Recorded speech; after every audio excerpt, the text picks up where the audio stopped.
Good afternoon, it's Pamela Ashton with Loud Guitars, and we're here with Zakk at Flat Tide. Yep. Good afternoon, how are you? I'm doing great. A little tired. Spent the evening running around downtown Montreal. As you should. As I should. In town. Went to the casino, had a great time. It was That's good. definitely one that I'll never be able to remember. Now, you've just put out your second record. Yep. And did you find that it differed a lot in the recording studio between the first and second? It definitely did, because anytime you get a band that goes into the studio for their first record, every knob is new, every button's new. Like, you don't know what you can do, you don't know anything about the actual gear and the system around you. And then going into the second record, we've been in plenty of studios now, we've been there, done that. The entire process is just easier and quicker, and you can just call out things like, oh, well, on our first record, we didn't use this, but I was like the sound of, this plugin, or these DI boxes, or whatever. Like, we really had more of a, broad look to what we were doing. Did you know going in what kind of a sound you wanted, or did your producer, engineer... We definitely had an idea. We knew that we didn't want to go in there and get tones that we couldn't replicate live. Okay. Because that's one of our biggest issues is, you go in, you make a record, and then the producers want the flair on it. And they're like, well, let's bring in these crazy amps that there's only 5 of in the world, and that's no fun. We literally, the gear that we use on stage, we went in and did the record with. And of course, you layer in some other cool amps, throw in the cool Marshalls and some Bogners or whatever, but really we use PVJSX and their 5150 heads, because we're like, that's how we're gonna sound. Okay, so it was a real drive to stay as true to your live sound as is humanly possible. Is humanly possible, but then of course we go and for sure, well, of course you always got to make it sound a little bigger. Of course. You throw in a baritone guitar and everything, and it just gets nuts. And in terms of the writing, how does it work with you guys? Every song kind of has its own story of how it was written. Nice. Honestly, it's not like every song we got in a room we wrote a song. There were songs that at 2 a.m. we'd all get an email from our singer, and it's like a 30-second audio file of him going, "I got this chorus," and him just playing an acoustic guitar.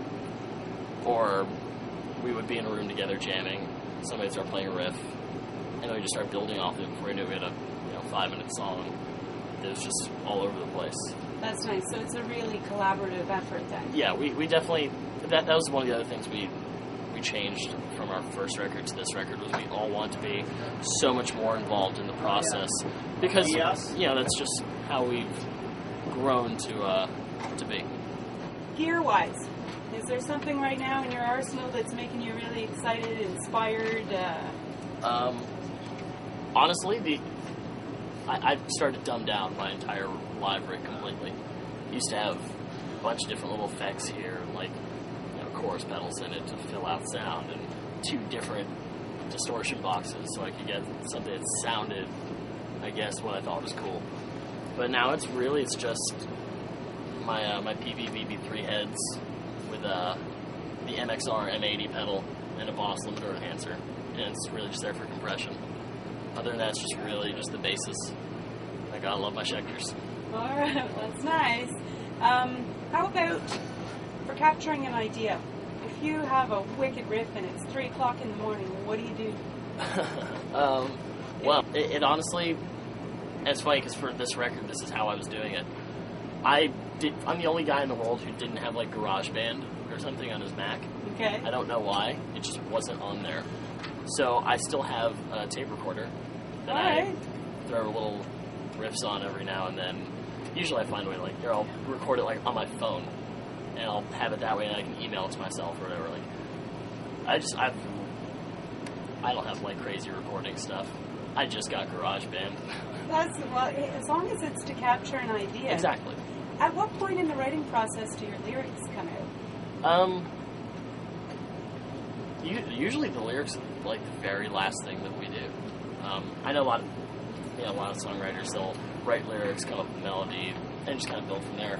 But we've always been, let's craft the music and see where it goes lyrically. Because we could write great lyrics, but if they don't fit into the song that we have, it's just going to suck. That's it. What's up for you guys after? After Uproar. After Uproar. That takes you through mid-October? Yeah. We're looking at going overseas at the end of the year. Still hashing out a few ideas. And this is all unconfirmed stuff, but it doesn't matter. Gonna look to head back to Japan and Australia, hopefully early next year. And then possibly do a full spring tour in the U.S. and Canada. Wow. Nothing confirmed, but these are the ideas. You're touring this record. It's Yeah, a lot of touring. The plan is 24 months of just non-stop touring. And how does the band like non-stop touring? Used to love it. No, we really do love it. We're fortunate that we can actually get out and do these tours because, there's no money to make in records. There's no money to make here and there. The fact that we get to get up and do this is awesome. Whether we're in a bus, a van, an RV, it doesn't matter. We're lucky that we get to get up and tour.